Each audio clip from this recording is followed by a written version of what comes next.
শবে মেরাজের দিনে রোজা রাখা যাবে কিনা? রজব মাসে শবে মেরাজ নামে একটা রাত উদযাপন করা হয়। এটা শরীয়ী ভিত্তিক কতটুকু? মেরাজের শিক্ষা ও নির্দেশনা কি? রজব মাস শুরু হলে একটা দোয়া পাঠ করা হয়, আল্লাহুম্মা বারিক লানা ফি রজাবা ওয়া শাবান। এটা কি সুন্নাহ সম্মত?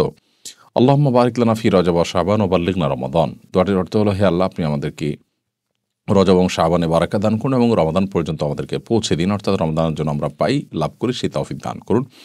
এই দোয়া রজব মাসে শুরু হলে পাঠ করবে কিনা এ বিষয়ে বাইহাকী সহ বেশ কয়েকটি হাদিসি কিতাবে এই দোয়াটি বর্ণিত হয়েছে। অনেক মুহাদ্দিসগণ, অনেক হাদিস বিশ্লেষক, ওলামা ইকরাম এই দোয়ার সনদের মধ্যে কিছুটা দফ বা দুর্বলতা খুঁজে পেয়েছেন। তাদের মতে এটি বিশুদ্ধতার মানদণ্ডে উত্তীর্ণ নয়। তবে দোয়াটির মর্ম এবং কথা বেশ চমৎকার এবং সুন্দর।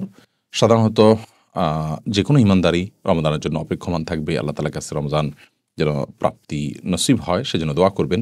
বিশেষত আমাদের পূর্বসূরি সালাফ যারা ছিলেন তারা 6 মাস আগে থেকে, রমাদানের 6 মাস আগে থেকে তারা দোয়া করতে থাকতেন যেন আল্লাহ তাআলা তাদেরকে রমাদান পর্যন্ত হায়াত দেন এবং রমাদান পাওয়ার জন্য তৌফিক দান করেন। সেই জায়গা থেকে আমরা আল্লাহ তাআলার কাছে দোয়া এমনিতেই বেশি বেশি করে করতে পারি, রমাদান যেন আমাদের লাভ হয় সেজন্য। শবে মেরাজের দিনে রোজা রাখা যাবে কিনা? অন্য দিনের মতো এই দিনটা সোমবার বৃহস্পতিবার সেই হিসাবে রোজা রাখলেন, ওকে, হতে পারে। অথবা এটা 27তম রাত মেরাজের সেদিন দিনটিতে আপনার অন্য কোনো রোজা আপনি রাখেন, তার সাথে মিলে গেল, রাখতে পারেন, কোনো অসুবিধা নেই।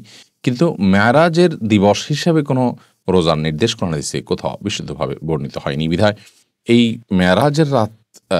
মেরাজের দিন উপলক্ষে আপনি 27তম রাতে 27তম দিনে রজবের রোজা রাখার গ্রহণযোগ্য কোনো বর্ণনা বা সূত্র কিন্তু কোরআন এবং হাদিস থেকে পাওয়া যায় না।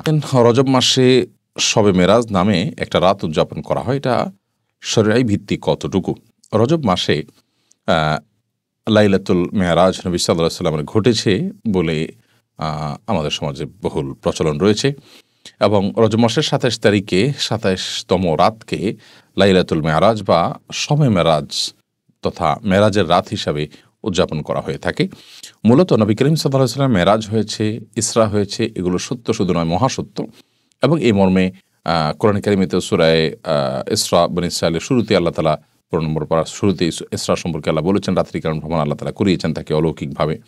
আবার মেরাজের বিষয়ে নবী সাল্লাল্লাহু আলাইহি ওয়াসাল্লাম বহু হাদিস বর্ণিত হয়েছে যে আল্লাহ তাআলা তাকে ঊর্ধ্ব জগতে উঠে নিয়ে গেছেন এবং আল্লাহ তার সাথে সাক্ষাৎ হয়েছে, জান্নাত জাহান্নাম তিনি অবলোকন করেছেন, সিদরাতুল মুনতাহায় গিয়েছেন এবং বিভিন্ন নবীদের সাথে আসমানে রাসূলদের সাথে সাক্ষাৎ হয়েছে।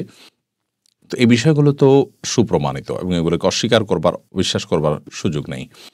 কিন্তু মেরাজ রজব মাসেই হয়েছে এমনটি সুনিশ্চিত নয়, বরং বেশিরভাগ ইতিহাসবিদদের মতে মেরাজের মাসটি ভিন্ন। অনেকে এটাকে রবিউল আউয়াল মাসে বলেছেন, অনেকে অন্যান্য মাসের কথা বলেছেন, রজব মাসের কথাও কোনো কোনো ইতিহাসবিদরা বলেছেন। কিন্তু 27তম তারিখেই রজবের মেরাজ হয়েছে, এটাকে চূড়ান্তভাবে যেভাবে আমাদের সমাজে বলা হয়ে থাকে আসলে এভাবে এমনটি প্রমাণিত নয়। বিধায় রজব মাসের এই 27তম রাতকে মেরাজের রাত হিসাবে উদযাপন করা, প্রথমত এই রাত্রিতে মেরাজ হয়েছে সেটিরই কোনো আপনার নিশ্চিত কোনো তথ্য নেই। আবার দ্বিতীয়ত হলো যে যদি ধরেও নেওয়া হয় যে রাতে নবী সাল্লাল্লাহু আলাইহি ওয়াসাল্লাম মেরাজ হয়েছে, কিন্তু সেই মেরাজ হয়েছে হিজরতের আগে, অথচ নবী সাল্লাল্লাহু আলাইহি ওয়াসাল্লাম হিজরতের পরে অনেক বছর বেশি ছিলেন। তিনি সেই রাতকে কেন্দ্র করে প্রতি বছর কোনো বিশেষ কোনো আমল, বিশেষ কোনো কার্যক্রম তিনি কখনোই সম্পাদন করতেন বলে কোনো প্রমাণিত নয়।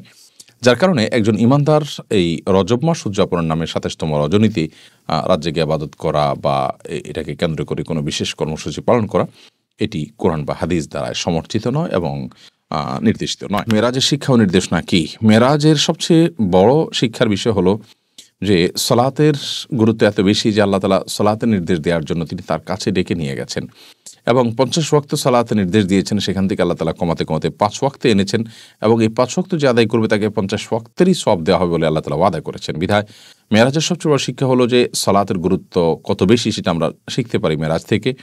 এবং সেই সাথে মেরাজের মাধ্যমে আল্লাহ তাআলা তাকে, নবী সাল্লাল্লাহু আলাইহি ওয়াসাল্লামকে কিছু কিছু অপরাধের শাস্তি কেমন হবে তার ডামি আল্লাহ তাআলা দেখিয়েছেন, তার মুখ আল্লাহ তাআলা দেখিয়েছেন এবং সেটির মাধ্যমে সে সমস্ত অপরাধগুলোর ভয়াবহতাও আমরা আঁচ করতে পারি, অনুমান করতে পারি।